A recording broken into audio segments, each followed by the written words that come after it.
My friends, welcome to day 198 of the Everyday Challenge. And it's also day 100 of President Joe Biden's presidency.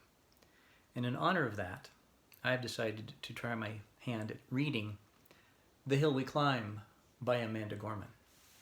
Her reading of that poem, of her poem, on Inauguration Day 2021 was in fact stunning. And I'll always remember that. I think most of us will.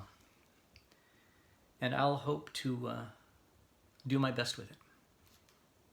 This is Amanda Gorman's The Hill We Climb, read by Kevin Schmidt. When day comes, we ask ourselves, where can we find light in this never-ending shade?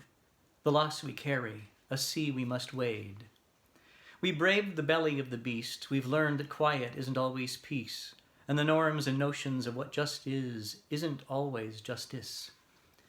And yet the dawn is hours before we knew it. Somehow we do it.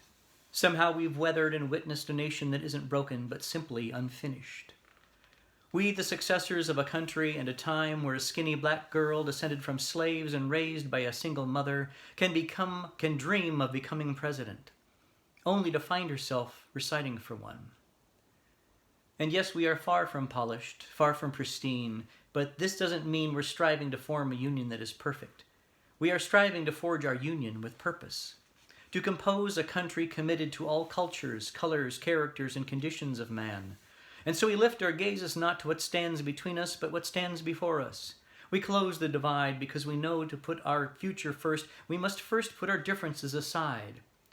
We lay down our arms so that we can reach our arms out to one another. We seek harm to none and harmony for all. Let the globe, if nothing else, say this is true. That even as we grieved, we grew. That even as we hurt, we hoped. That even as we tired, we tried. That we'll forever be tied together, victorious. Not because we will never again know defeat, but because we will never again sow division. Scripture tells us to envision that everyone shall sit under their own vine and fig tree, and no one shall make them afraid. If we're to live up to our own time, then victory won't lie in the blade, but in all the bridges we've made.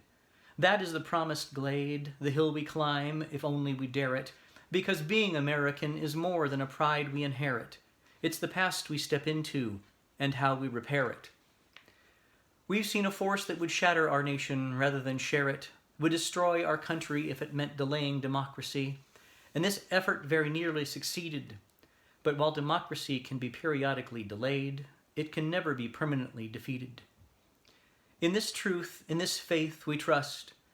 For while we have our eyes on the future, history has its eyes on us. This is the era of just redemption. We feared it at its inception.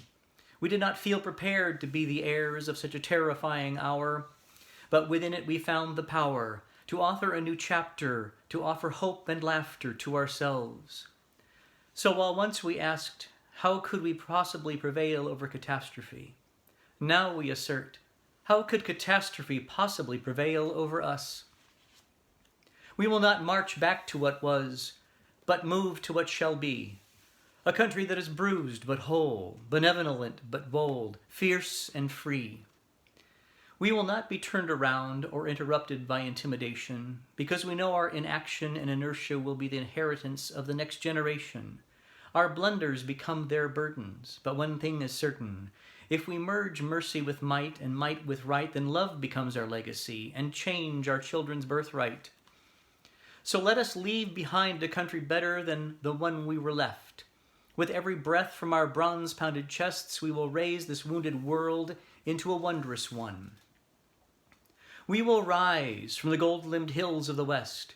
We will rise from the wind-swept Northeast, where our forefathers first realized revolution. We will rise from the lake-rimmed cities of the Midwestern states. We will rise from the sun-baked South. We will rebuild, reconcile, and recover in every known nook of our nation, in every corner called our country. Our people, diverse and dutiful, will emerge, battered but beautiful. When day comes, we step out of the shade, aflame and unafraid. The new dawn blooms as we free it, for there is always light. If only we're brave enough to see it. If only we're brave enough to be it.